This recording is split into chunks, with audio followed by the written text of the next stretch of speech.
This episode is brought to you by Certified Piedmontese Beef. Listen up, foodies. Make your next meal even better with real Nebraska beef. They have healthy, tender, delicious Italian heritage beef, grass-fed and sustainably raised on lush pastures in the Midwest. You can even create your own personally curated meat box that's shipped right to your door. To get 2 free steaks with any purchase over $50, use the code FREEBEEF at checkout. Learn more and shop exclusively at cpbeef.com.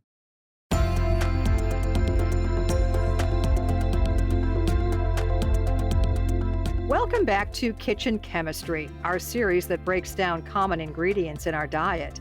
This week, we're talking all about one particular sugar alternative called aspartame. Artificial sweeteners have been around for more than 100 years, and there are currently 6 approved by the FDA. When consumed, aspartame reacts much differently in our bodies than normal sugar. Dr. John Sievenpiper, a professor of nutritional sciences and medicine at the University of Toronto, says it's rapidly digested into its main components of aspartic acid, phenylalanine, and methanol. So the amino acids, phenylalanine, aspartic acid, those would occur in any protein food, and even some carbohydrate foods that have protein in them. And then methanol, for example, can be in fruit and fruit juices as part of the normal sort of fermentation of fruit.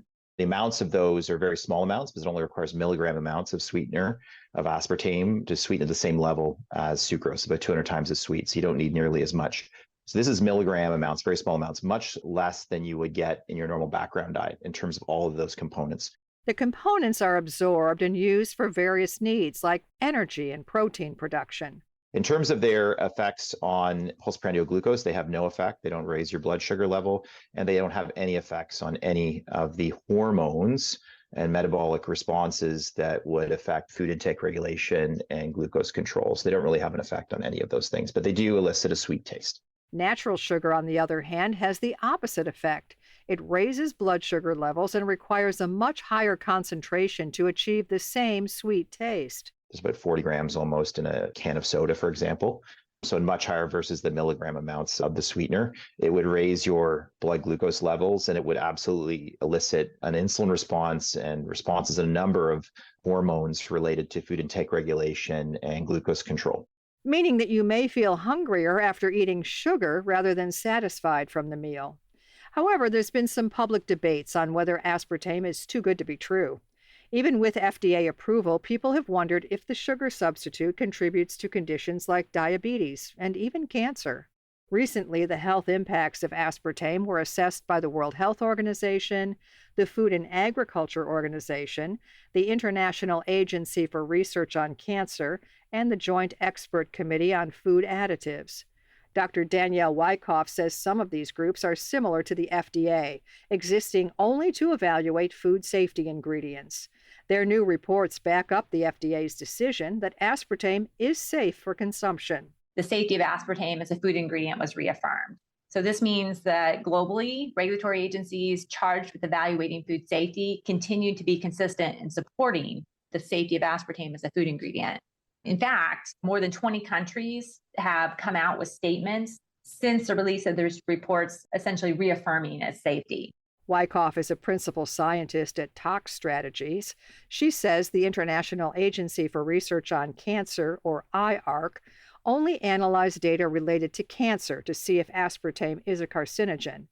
They decided to categorize aspartame as possibly carcinogenic to humans. This is just a category. This phrase possible is a category that they use. And, even IARC has explained that does not mean there's a specific link. That's also something that the FDA has really come out with, for example, on their website, explaining that this category doesn't mean that there's a link. And the way that IARC has described it is that it's a potential call for more research, but that this category itself does not mean that there's a link. Some other agents that have this classification are aloe vera extract and a semi-permanent hair dye formula. In fact, aspartame may be more beneficial than you thought. Sievenpiper says his research on the sugar substitute shows great results, including reductions in obesity, coronary heart disease, and cardiovascular mortality. We did a series of commissioned reviews for the update of the European Association of Study Diabetes guidelines. And we showed that when you look specifically at that substitution, A low and no calorie sweetened beverage where aspartame would be the most common sweetener, usually combined with ACE-K. They usually use blends. That when you look at beverages sweetened by sweeteners, displacing calories from sugar sweetened beverages and their intended use, you do see a reduction in weight, you see a reduction in liver fat and other markers of adiposity, and you see reductions similar to what you would expect to see, or you do see with water. Water is the ideal drink for our health, so for beverages with aspartame able to mimic some of those properties is astonishing. So if all of these reports say that aspartame is safe, why do many people think it contributes to weight gain, diabetes, and cardiovascular disease? Stephen Piper says a lot of that skepticism comes from observational studies that have a high risk of an incident called reverse causality, which basically means people may be taking these sweeteners because they're at high risk. So it's not that these sweeteners are causing diabetes or obesity or cardiovascular disease. It's because you're at high risk for those conditions that you're taking it as a weight loss strategy, for example, way to manage your calories, way to reduce your risk for diabetes. As a result, you are at higher risk in that group. So you're going to see a higher signal, more diabetes, more cardiovascular disease, not because it's causing those things, but because you have that risk, it's causing you to consume those things. In short, researchers may be drawing the wrong conclusions from the populations they observe. However, Stephen Piper says there is a way to find out the truth. Instead of an observational study, conduct a randomized trial that substitutes the participants' normal sugar intake for products that use aspartame. And when you do that, you do actually see the intended benefits. It agrees very well with the randomized trial evidence, which gives us the best protection against bias, where we randomize groups. Here, what we actually see is associated reductions in obesity, reductions in coronary heart disease, cardiovascular disease, and even the big one, all-cause mortality. So they do work in that intended use, which I think is important because that's, I think, the way that they're being used, and we need to think of them in that way.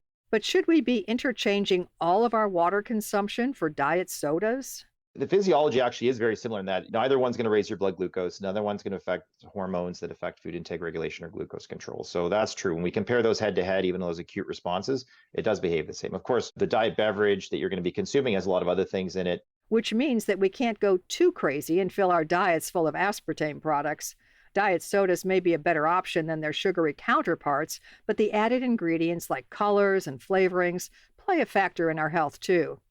A safe amount to consume, confirmed by the new WHO reports, is 40 milligrams per kilogram body weight per day. It's kind of a technical metric, but the idea is that depending on your body weight, essentially you could have more aspartame because it's a body weight adjusted. If you ingest more than the recommended amount, Wyckoff says there's some built-in cushion before it becomes unsafe. It's not even a threshold for effects, for example. It's just a safety level. The way it gets set is that the experimental animal studies that we use to set that level, they use very, very high doses. And those doses are much, much higher than where that acceptable intake is. So you actually look at the level in these controlled exposure studies that have no effects, and then you add safety factors to that. Additionally, Stephen Piper says that the rigorous evaluation of aspartame over the last 40 years should be reassuring to consumers. I think we can all be confident that they're safe. The next question is, well, if they're safe, then do they do what we hope that they would do? Then if I'm trying to reduce my calories to manage my weight, achieve my weight goals, that's the next question, do they have the intended benefits? So when we look at that from the standpoint of, let's say, a diabetes guideline, as we did, or others, we see, yes, when they're displacing calories from sugar, so we're not saying on their own, when we look at them in that context, which is the way I think the consumers are making their decisions and patients are making their decisions, then we do see the benefits that you'd expect to see: reductions in weight, reductions in fatty liver, other cardiometabolic risk factors, as we call them, established risk factors. And though science is always gaining new information, we now have international confirmation on the safety and efficacy of aspartame. You can find more information about Dr. John Stephen Piper, Dr. Danielle Wyckoff, and all of our guests on our website, radiohealthjournal.org. For more behind the scenes, follow Radio Health Journal on Facebook, Twitter, and Instagram. Our writer-producer is Kristen Farah. Our production manager is Jason Dickey. I'm Nancy Benson.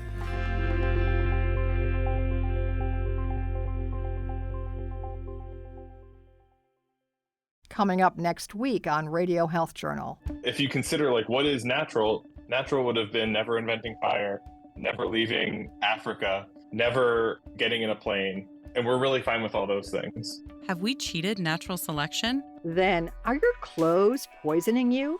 There was shoe blacking that would poison people within a few hours when they put it on their shoes and then went out dancing in them. So we've been doing this for quite some time. All that and more on Radio Health Journal.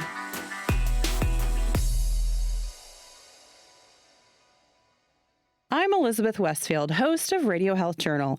If you enjoy listening to Radio Health Journal, you'll also like our sister show, Viewpoints, which covers a wide array of topics from education to history to the environment. Here's a preview of what they're covering this week on Viewpoints.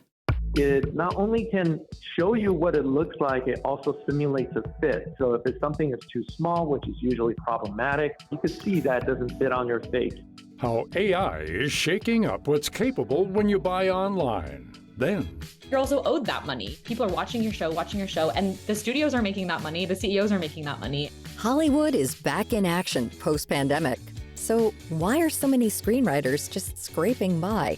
I'm Marty Peterson. And I'm Gary Price. These stories in depth this week on your public affairs magazine, Viewpoints. Listen to Viewpoints on your favorite radio station, iTunes, and Stitcher. And that's Radio Health Journal for this week. Follow us on Twitter, Facebook, and Instagram to learn more. And check Apple Podcasts, Google Play, and Spotify for a library of past programs. Plus, you'll always find previous segments and information about our guests at radiohealthjournal.org. Join us again next week for another edition of Radio Health Journal.